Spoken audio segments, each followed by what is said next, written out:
I would say if you can't find a therapist, and that's getting harder and harder because it's actually become illegal to be a therapist now because you have to agree with your clients, which is a terrible thing to do with them. Just like it's terrible just to arbitrarily oppose them.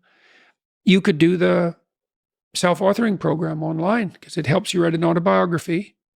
And so if you have memories that are more than 18 months old that bother you when you think them up, part of you is locked inside that. An undeveloped part of you is still trapped in that. That's a metaphorical way of thinking about it. That's why it still has emotional significance.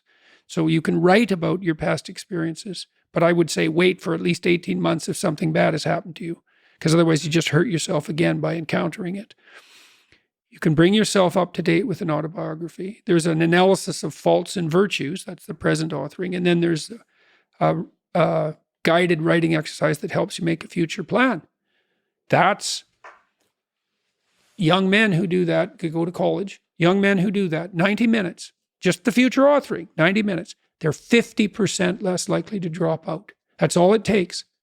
So sometimes depression is this heavy cloud that makes it hard to even make a single step towards it. Or you said isolate, make a friend. Oh man, sometimes the first step is extremely difficult. Oh my God, sometimes it's way worse than that. Like I had clients who were so depressed they literally couldn't get out of bed.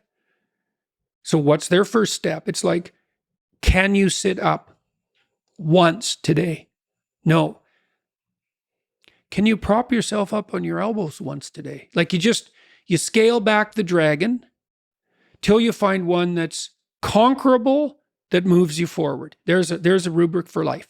Scale back the dragons till you find one conquerable, and it'll give you a little bit of gold, commensurate with the struggle. But the plus side of that, because you think that, God, that's depressing. You mean I have to start by sitting up? Well, you do if you can't sit up. But the plus side of that is it's the Pareto distribution issue, is that aggregates exponentially increase. And failures do too, by the way, but aggregates exponentially increase. So once you start the ball rolling, it can get zipping along pretty good. This person that I talked about was incapable of sitting with me in a cafe when we first met, just talking, even though I was her therapist. But by the end, she was doing stand-up comedy. So, it took years.